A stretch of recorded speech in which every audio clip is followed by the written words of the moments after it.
What is up, amazing people? You are listening to Release Your Inner Power podcast, where we share stories about experiences and the paths we have walked that make us who we are. There is encouragement, tools, and tips from special guests to help take those steps to release that inner power. I'm your host, Shauna B. Here we go. Are you tired of feeling overwhelmed and stuck in the chaos of life? It's time to reclaim your peace and your power. Guess what? I have something for you. A free checklist that will transform your days from chaos to calm, helping you boost your day and set yourself up for success. Just imagine waking up each morning with more clarity and purpose, ready to tackle whatever comes your way. This checklist is designed specifically for women like you who are ready to prioritize their well-being and their productivity during the day. Simple yet powerful strategies, this checklist will guide you through creating a morning routine that sets a positive tone for your entire day. Say goodbye to stress and hello to more calmness.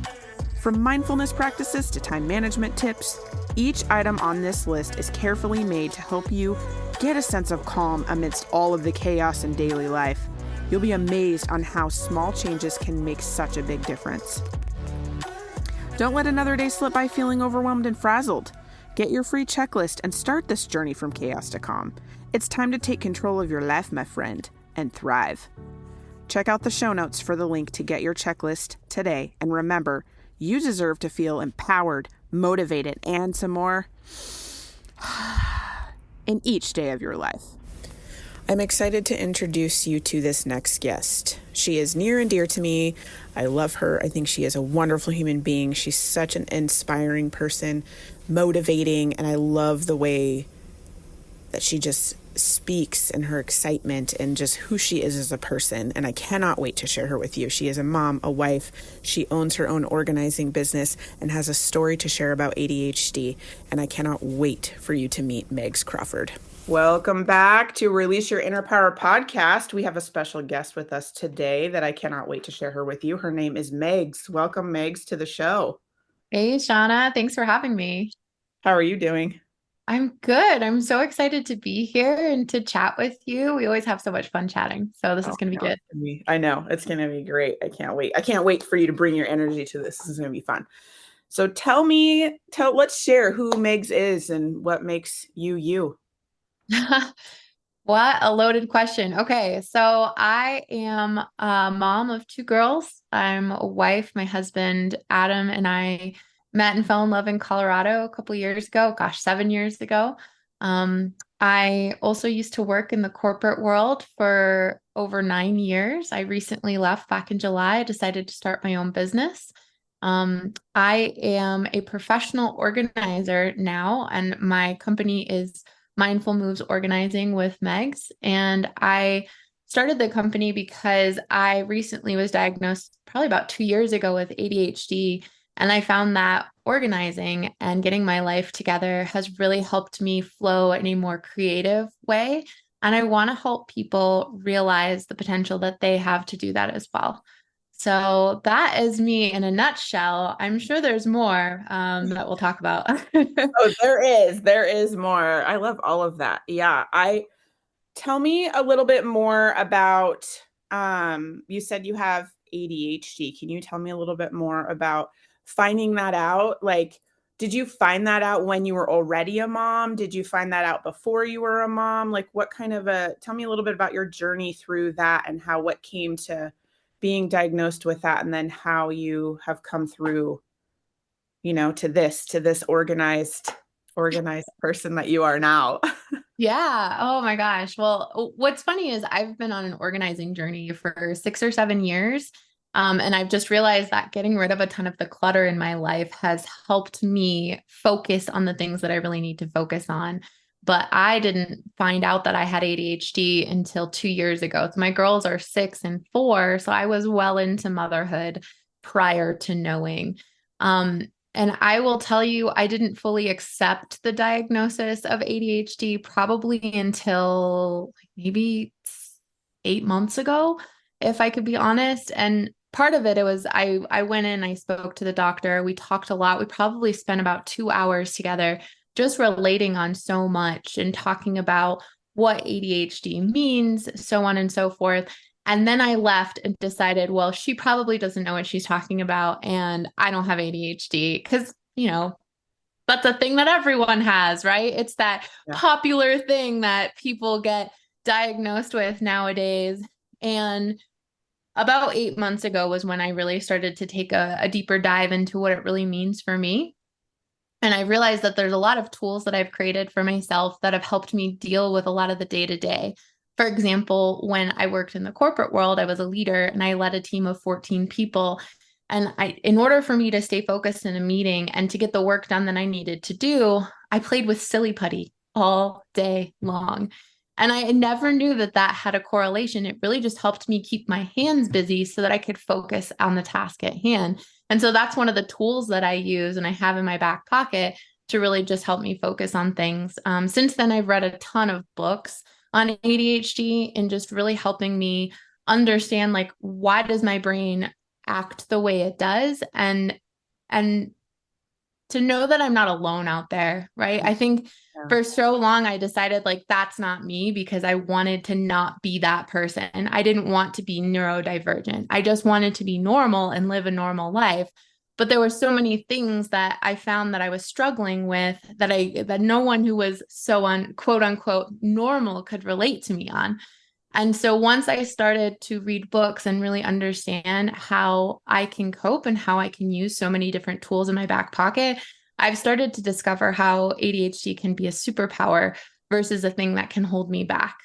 And so that's something that I'm working on myself, is I want other people to know that it's a superpower. I want them to know that just because you're neurodivergent doesn't mean that you fit into a box, right? And that you're not going to go as far as others. If nothing else, you can go further, right? You just have to understand the way that your brain works and to trick it. You got to continue to trick it into being the best version of you that you can possibly be.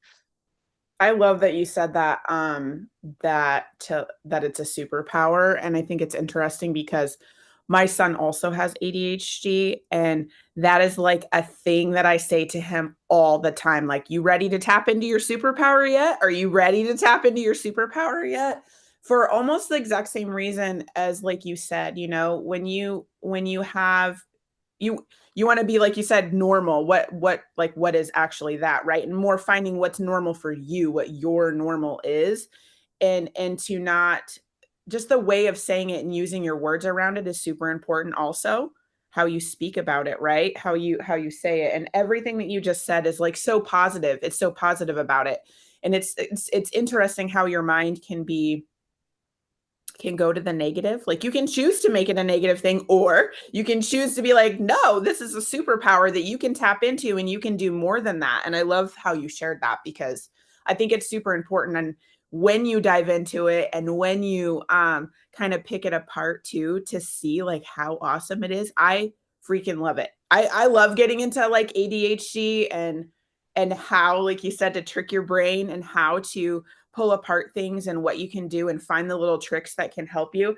And it's so interesting too, with, like you said, there's some things that you have already done and you're like, I've been playing with this silly putty this whole time already. And this is like a thing that actually helps me. It's so interesting how you can work with it yourself and then realize, oh, I got that already in my toolbox. That's really cool, you know? Oh my gosh, absolutely. And I love being able to put it in a positive, I'll put a positive spin on it as well. One of the books I read, I'll never forget, in the first couple chapters, I started crying. And it was just because I felt seen in a way that I had never been seen before. And the author even said, reach out to me, tell me how this book has helped you. And I did. I did immediately. And I don't do that, right? I don't reach out to authors, even though there's some amazing people out there.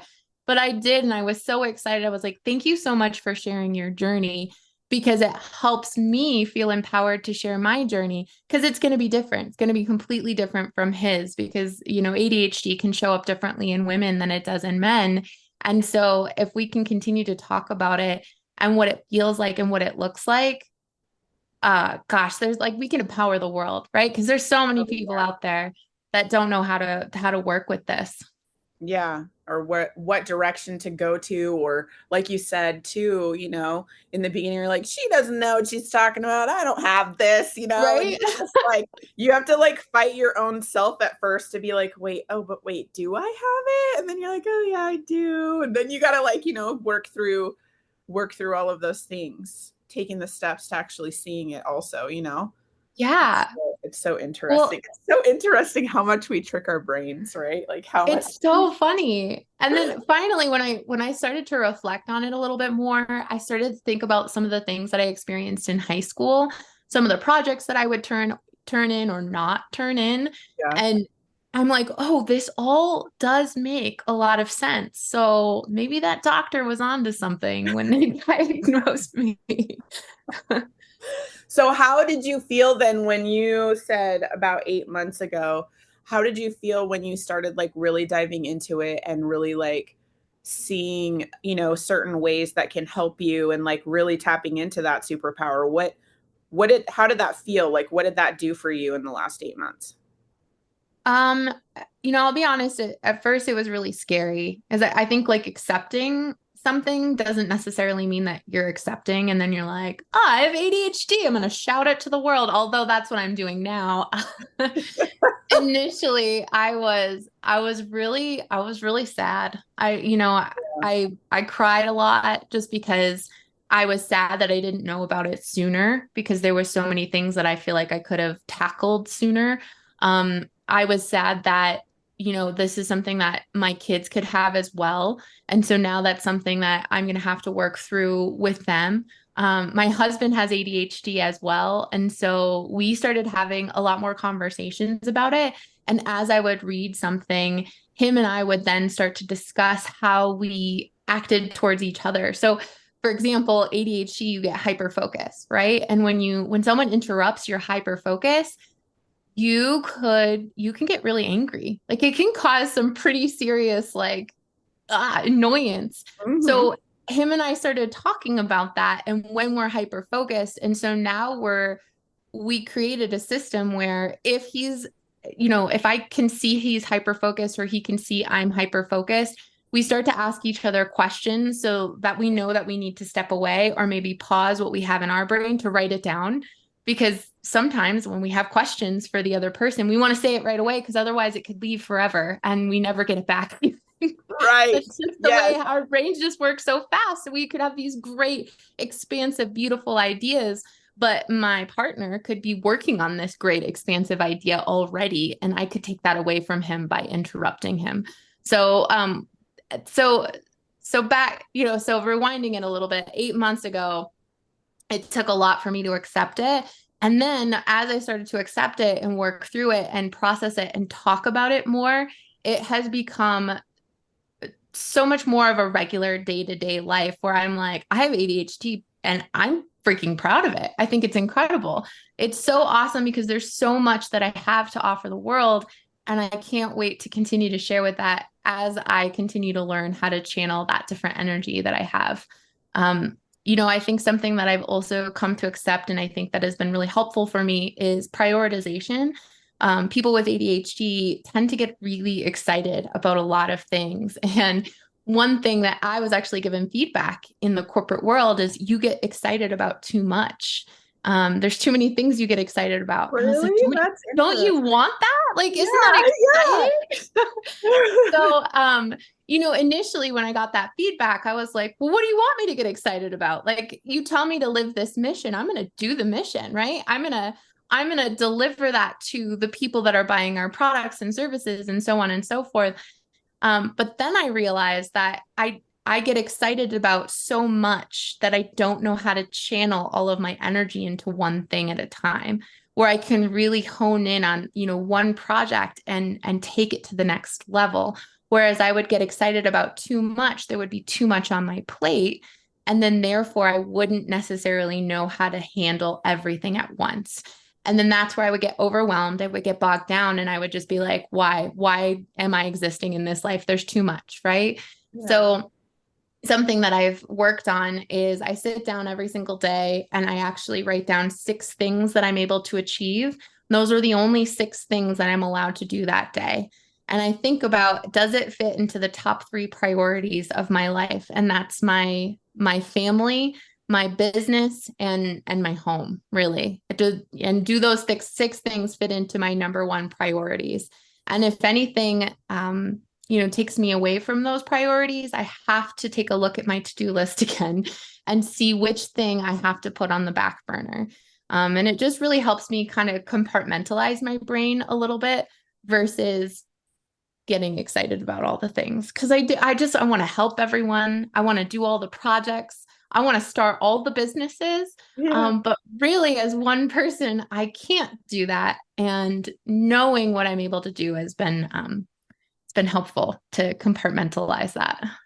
Oh, I love that. I love that you shared that, to write down the six things every day and then try to really see if that goes with what is important to you. And then if it doesn't, that needs to go to the side. And not, I like how you said it doesn't go away. Like it just Mhm. goes to the side, right? And then you just focus on those six things and get those accomplished. And it feels so awesome when you actually get those, when you get those six things done every day, you're like so much further and more I don't know if I would say organized, but maybe that is the word to say, organized about it, because you're taking that many steps. Like you're Yeah, still taking the steps towards the thing and you don't feel overwhelmed and you don't feel, you know, like it's too much, you know? exactly. It's like just the right amount just to get you to, keep moving and keep doing your stuff and not get overwhelmed and all of that. I love that. So thank you for sharing that tip. That was Oh great. my gosh, absolutely. So tell me a little bit about what your momhood looks like. Like, what does that look like? I know you said you have two little girls. What is your momhood? What is that? Oh my gosh. So, what is my momhood? What a great question. I love my girls with all my heart. I'm so incredibly proud of them, and it's so fun to watch them grow. And I think, 4 and 6 have been such a really cool age to see them and to learn about them and to hear the words that they say. I try to be a really gentle mom as much as possible. Um, and I'm going to be honest, Shauna, I watch a ton of TikTok videos when I don't know what to do in certain situations. Mhm. I look it up because there's so many people out there sharing tips and tricks on what to do in life to help to relate to your children, to understand them. So, gosh, I don't I'm trying to figure out how to describe my motherhood. I'm very hands-on. I want to be a part of their lives. Right now, we just built a volcano on Monday Oh, cool. and we made it out of plaster. Yeah, my 6-year-old loves science. And so that was one of my six things, right? I had to put down my six things. One of my six things was to build a volcano on Monday. And so now it's sitting on our kitchen table, and I got sick this week, so we had to put it off. But every single day, the girls are talking about the volcano and what's to come next. And yeah.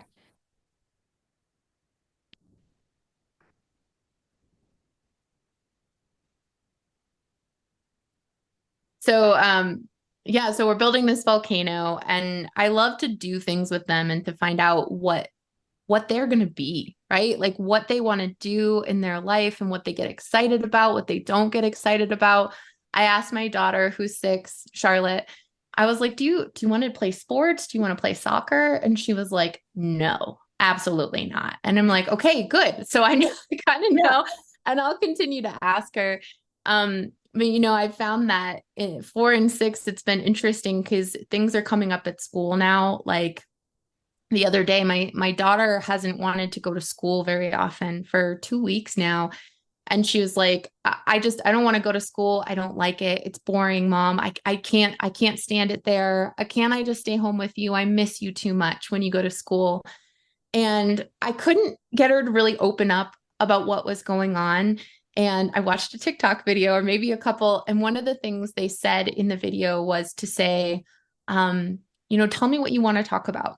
Instead of just saying, like, hey, what happened at school today? Or who did you sit with at lunch? Or what did you do at recess? I just said, what do you want to talk about? And it worked. She opened up and she said, today at recess, my friend told me that I couldn't play with her. And then at second recess, she said that I couldn't play with her again.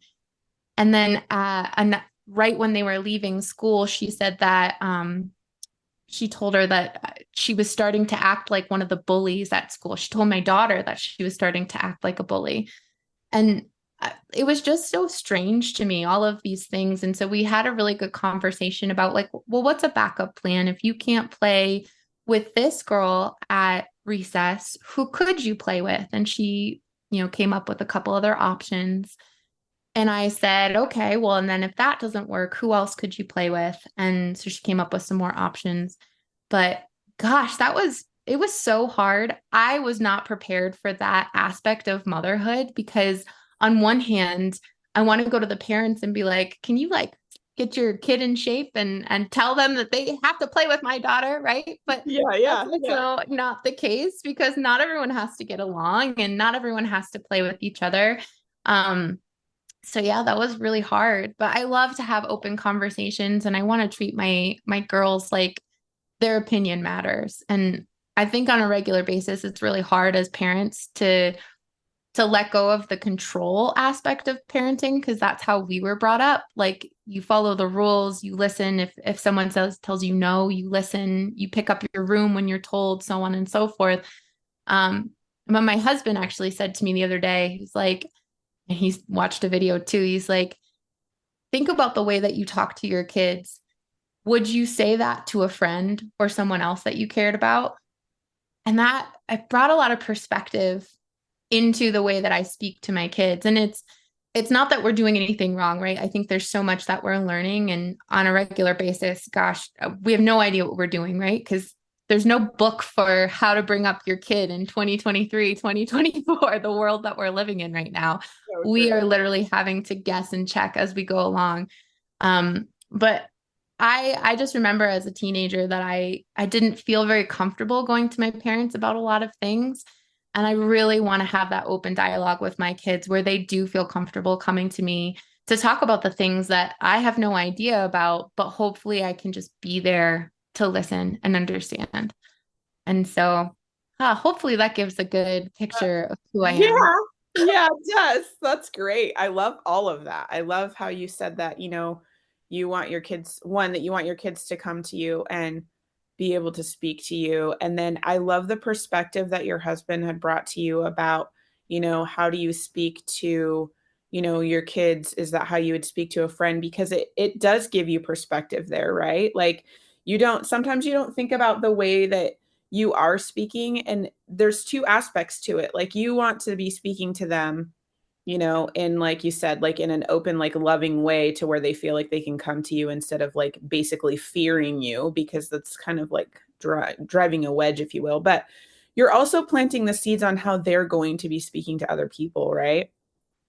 Like they learn from you. Like, yes, they hear you, but I feel like as parents, a lot of times we plant the seeds by our actions and what we do, and that goes a little bit deeper than our words, right? So when we practice that, it's kind of instilling that in them and not just to, the people that they love, but also, other people like on the playground or what have you, right? Like you're teaching them how to speak and be with other people. So I think that that is a really cool perspective to think about, just to like pause and wait and not be so reactive, right? And like think about it for a second and be more responsive versus Yeah. being reactive in the situation.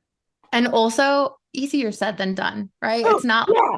just because my husband said that doesn't mean like the next day I was like, oh, honey, like tell me everything. Yeah.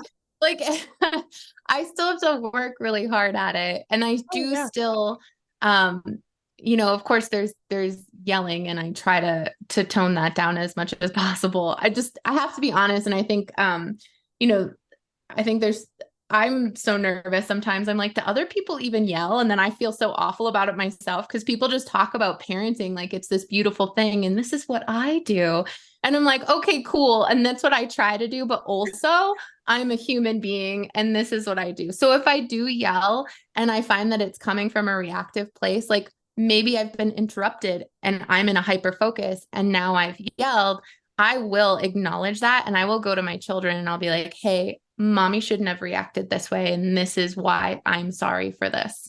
And so I want you to know that you're doing a great job doing what you're doing, so on and so forth. So I do like to really put logic behind some of the things that are happening. And that could probably be my biggest win and my biggest downfall sometimes. But but I like how you said, like, you're basically like, but I live in reality, because that's like the real thing, right? Yeah, it's funny that you say that, because even this morning I was like thinking, I can't remember what I asked my daughter to do, but I made it like a silly situation of asking her to do something. And then in my brain, I was like, this morning could be so much worse right now if I was like, I need you to do this. And like, like my tone and how I deliver something could change the whole morning. Like not even just yeah, like it's not just the situation. It could be the whole morning. And of course, like I was super frustrated because I had already said, like, I'm not even kidding you, it was probably 10 times, I need you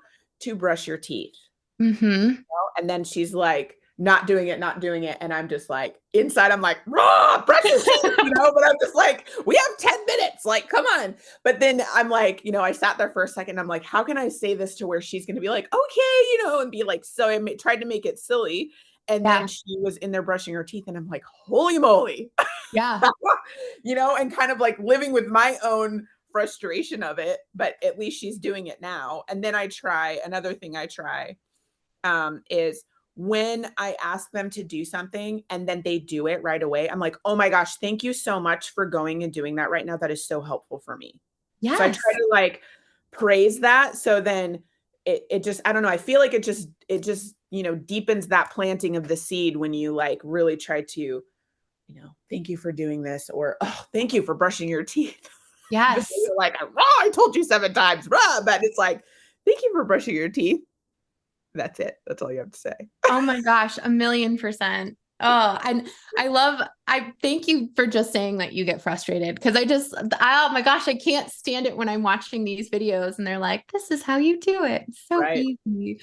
But something my husband and I do as well is if I can tell that he's getting frustrated, I can typically be in the situation where I'm not, because I can hear him getting frustrated. So I want to be the calm in the situation. And vice versa. If he hears me getting frustrated, he will come and take over for me. So I feel like that's really awesome when you do have a partner that you can rely on, that if you need a break and take a step back from the situation, you have a chance to really like take a deep breath and know that you're not going to react in the way that they need you to right now. So it's okay that someone takes over for you. And that's hard. That's hard because you just want, like, you're reacting, you're already doing it. But if they have you take a step back, it's just such a beautiful thing and really helpful. Yeah, I love that. I love that. It's like a team. And then you guys can get like a well-oiled machine, once you practice it, where it's just like tag you're it without even saying it. Oh my gosh. Yeah. It's brilliant. It really is. Like, it's so helpful. I'm so thankful for my husband. He keeps me sane, and vice versa. That's great. That's great. I love it. I know, especially when you're like trying to raise humans and do all the right things. And like you said, there's no book on 2023, 2024 for parenting. It is literally guess and check 100%. Yeah. So it's awesome to have like a teammate in there to be like, yes, we're doing this together. And okay, this is your turn. This is my turn. And like the give, take, push, pull, help each other out situation is just so great. It makes it so much easier, especially when you need breaks, right? Mm-hmm. Absolutely. So you mentioned earlier when you were talking about Megs in a nutshell that you I always like to ask my moms, like, what is something that they're really passionate about. But you mentioned something about your organizing business. I would love to hear that, if that is also what you're passionate about. But I want to hear about your business, and I want to hear what you're passionate about. Yeah. Oh my gosh. You know what? I actually had this really cool coaching session the other day about what your purpose is. And one of the things I came to the conclusion of was just helping people. I have not always been an organized person. In fact, my childhood bedroom, I used to keep all of the things. My parents used to keep all of the stuff. We moved into my grandparents' house when I was 8 years old. My grandparents had passed away. We inherited their home. and all of the stuff that was in that house stayed, and all of our stuff just added on top of that. And so it's funny when I introduce myself to people as a professional organizer, some of them say to me, "Oh, I too myself have always been organized." I'm like, you and I can't relate on that because I Yeah. have not always been an organized person, although I admire that. And I think that's so incredible.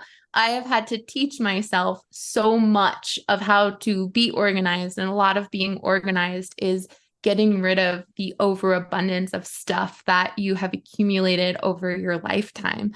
And so I think I started probably 6 or 7 years ago. I started watching, I think it's on Netflix, The Minimalist or Minimalism, something. There were two guys that wrote this book, and then they had this Netflix documentary on minimalism, and something that spoke out to me because I was like, I really like stuff. I don't know if I could ever be like that. They said in the video, like minimalism looks like something different to each person, and it can mean something different to you than it does to me or to the person who only lives with 5 articles of clothing in their life. And so that's where I started to create my own minimalist lifestyle and get rid of some of the stuff that just didn't matter in my life anymore. And I started with the non-sentimental items and then things that we just really didn't use anymore. And over the years, like I've sold stuff on Facebook, I've gone to the donation center a multitude of times. And coming back to my purpose, though, I say this because I want to help people believe in themselves, that they're able to do something that they haven't necessarily been good at their entire lives. I love So that. just because you collect a ton of stuff and you're like overwhelmed by the amount of stuff you have doesn't mean that you can't make a decision to get rid of that stuff in your life. And it doesn't mean that you can't be an organized person. Just because you have ADHD doesn't mean that you're always going to be a compulsive shopper. It means that you might have a harder time, but there's tools and there's tricks and there's tips that can get you into the place where you're actually keeping track of the money that you're spending, and you know when you have too much of something.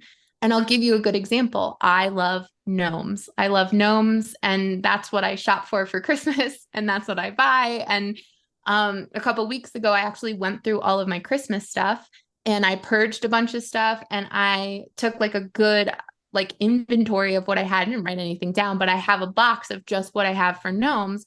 I also live in a house that's 1,500 square feet. So there's only so many places that I can put the gnomes that I have. Right. Yeah. And so my husband and I went to Costco, and he loves to point out things that he knows that I will love. And he was like, look at this gnome. And I was like, I don't need it. And he was like, who the heck are you? And I'm just like, I'm obviously I left my corporate job. I'm starting a business. So I am very money conscious. I love budgeting. That's something else that I've been on a journey on for a couple years now. But yeah, I felt fine saying it. And I also felt fine leaving the store without it. And so there's a lot of mindset changes that I've had to adopt to get into the place that I am now. But I'm really proud to say that I have ADHD and I'm also a professional organizer because I've learned so much along the way. And I love going into people's homes and they're apologizing to me about stuff. And I'm like, no, this is normal. Like, this is what I have seen. This is what I have lived through. I see this and I can relate to it, and I can help you make sense of what's going on here so that you can make better decisions going forward. So I just love helping people believe in themselves. And that's part of the reasons why I'm a professional organizer. And then another aspect of it is I want to help create spaces that help you tap into that creative part of your brain. And when you have a space, like if you walk into an office and it's an office that just helps you realize your full potential and helps you work towards a dream that you have, then you're going to be on cloud 9 every day of your life when you walk into that office, to a degree, right? There's still life that happens. But if you're walking into an office and that's your dumping ground for all of the excess stuff, like maybe it's where you put all your Amazon boxes, and maybe it's just where all of the excess clothes go because you haven't put them away yet, like that gets overwhelming. And then you don't want to work on that stuff because it's a distraction from what you really want to be doing in your life. And I come back to that ADHD thing. We have a really hard time prioritizing things. And so if we're not prioritizing getting rid of this stuff, and cleaning and, putting things away, it's going to overwhelm us and distract us and could put us in a state where it's a paralysis. And we sit there and we're just like, I don't want to do anything because I don't know where to start. I don't know where. There's so much to do, but there's nowhere to start. And it's overwhelming. So I just want to help people understand and know that there's a way to get beyond that, and you absolutely can. And sometimes it takes a long time to get there, and that's totally fine. Love that. I love that. And I love how you have taken, your experience and what you've done and how you want to, um, share that in order for people to see, that there is a different way. There is, or multiple ways even to get to what you want. And I love that it's so true when you have like a clean space or an organized space, how much more productive you can be in that space versus your pile of laundry, and then you have this pile of paperwork over here, and then you have this, and you're just like, what do I do first? It's like Right? it's like you're being pulled in two directions. But then if it's all like organized and stuff, you just, you can come in and be like, oh, and you're right. It's a process. It's a process that you have to work in, because every habit change of something like that is always going to be a process. But the feeling that you get when you start doing it and then you keep doing it is like, it's so worth it, because it just feels so much better. And then you do it more and you're just like, yes, this is why I'm doing it. And then you get into a whole, and then all of a sudden it's a new habit. And that's just the way that it is now. Exactly. Oh, and it's cool too, because I think like part of it is just you don't know where to start, and you're just like, I have all this stuff and it's probably just going to live with me for the rest of my life. And I part of ADHD too is you want to do a project, you want to do it all at once. Like when there was probably a couple months ago when I was having a really hard time in the corporate environment, I wanted to redo my bathroom. And so I did. I ripped off part of the countertops. I painted the entire bathroom. I even had like an inspirational picture I was going off of. And then I hated it. I sat there and I hated everything that I was looking at. I even sent a picture to my family, and my brother's like, oh, it kind of looks like a Miami Vice bathroom. And I'm like, that's beyond my time, but I still know what that means. And therefore, I don't want a Miami Vice bathroom. Yeah. But it's so funny because I saw a video where they were talking about ADHD and having doom boxes all over the place, where you start a project and then it like sits in a box and then you never do anything about it and just sits there taunting you. And I saw this doom box sitting there in my bathroom with like this gold stuff I wanted to put up and paintbrushes. And I'm like, oh my gosh. But let me tell you, I decided that there's nothing wrong with that. I'm like, I'm going to get to it because it's going to be on my list. And my bathroom's done now. And I've totally changed it. It got repainted completely. And it's really, really cool. And I'm so incredibly proud of it. And it was cool because I came to the acceptance, like, I'm going to get it done. And it's not going to be today. And so I'm going to live with like this Miami Vice style bathroom for a little bit, but it's not going to be an immediate, like that immediate satisfaction type of thing. And that's going to be okay. I sat with that uncomfortableness for a little bit. And then I dealt with it. I'll have to send you a picture of my bathroom. It looks really good. Oh, yeah. I want to see it. Yeah, that'd be great. I love that. I love that. So with your organizing business, how do you do virtual ones? Are you only local? Like how do you run your business? Like if listeners are like, oh wait, she's an organizer. I need that in my life. I feel like we all need that in our lives. How would somebody go about working with you, and how would somebody find you? Yeah, absolutely. Thanks for asking. So my website is mindfulmegs.com. And on there, you can book a virtual consultation. And so I have virtual coaching that I offer. I'm actually coaching a good friend of mine who also has ADHD, and she's in England, and she'll be listening to this too. So hi, Emily. And and so that's really fun. I'm helping to empower her to make some changes in her life, and help give her some more direction, because sometimes it's just like, where do I start? And so I'm helping to give her the tools on where to go from there. And a lot of empowering around that. And then I also do in-person, not only consultations, but also packages, or even just one time I can come to your home and help you understand where to start, depending on the space. And with that, I also do a virtual consultation, and I'm in the Monument, Colorado area. So Colorado Springs, South Denver. But yeah, I can come to your home. And I can also do a virtual consultation if that just makes more sense and you want to do it yourself. I can help give you the tools on where to start and how to continue if you find that you're ever in that paralysis. Right now, I'm working with a client who's awesome. I've been working with her. I'm on my almost sixth session with her. And it's just been really fun. She's putting her house back together after a gigantic claim happened. So they had a water loss, and there was a lot of movers and packers that put their stuff just in random places. And so I'm just helping her make sense of putting her home back together in the way that's just going to make it livable again and enjoyable. Especially as a mom, having kids and managing, putting your home back together and also still managing the day-to-day on a regular basis. So on my website is the best way to contact me. I will also be starting my own podcast in January, possibly by the time this launches, which will be really awesome. And yeah, you can find all of that on my website. Oh, I love that. Thank you for sharing all that information. I love that you can do virtual consults too, and then you coach them through, like you said, the paralysis. That is like so key. It's not just giving you, this is how you do it, but then how you can coach them through it. That's really important. Yeah, So absolutely. Yeah. So out of all of the things that we talked about, I always like to ask my guests on my show to reveal what one of their superpowers is. Can you reveal what one of your superpowers is?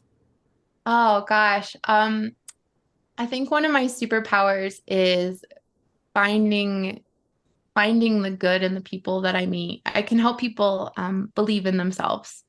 Even if I know them for 5 minutes, I can help talk them into believing in themselves for the rest of the day or for the rest of the week or for the rest of the year, depending on what I know about them. I think it's just building people up. I want people to know that they're worth so much in this crazy world that we live in. And I know that for myself, and I have to tell myself on a regular basis, right? It's not just a one time. I believe in myself and I've got it, right? It's a constant practice, but being able to reinforce that in someone else and just seeing the good in them that they represent in the world. I think that's my superpower. One of them. I 100% agree and can attest to this because we are a part of a group. And so I've been getting to know her for a while now. And that is one of the things that I love about you, because if we're in the group and somebody is struggling with something, when you speak a message of like believing in themselves, you have a way of wording it that is like so empowering and motivating. And every time it's like, you can hear a pin drop when you're done speaking. And then the person's like, wow, thank you for saying that. Like every time, it's so awesome. And you do it, you just deliver it too. So I can attest to that. Yes, I 100% agree with that. Yay. Oh, I love that so much. Thanks for saying that. Yeah. I mean, I personally received it from you as well. So I can, yes, that is awesome. Absolutely. And there's more where that came from. So yes. Well, thank you for being on today and sharing all of your tidbits about your momhood and your business and who you are. I'm so thankful to have you here and to share everything that you shared today. Oh my gosh. Thank you for having me. It's been such a pleasure. And thank you to all of your listeners. And I can't wait to chat again. Thank you for listening to today's episode. I hope you enjoyed the conversation, learned something new, or got some gems to take away that will boost your week. I release a new episode each week, so make sure to click that follow button to not miss what is coming next. If you love the show or want to share a story, send me a quick message. I love hearing from listeners. If you know someone who needs this episode in their life, go ahead and share it with them. I'm sure they would love you for it. If you are looking to connect more, check out the show notes for all the social links, my website. I would love to hear how this episode helped you and what you loved about it. If there's a topic you want to hear about, send that too. All right, ladies, now is the time to release your inner power.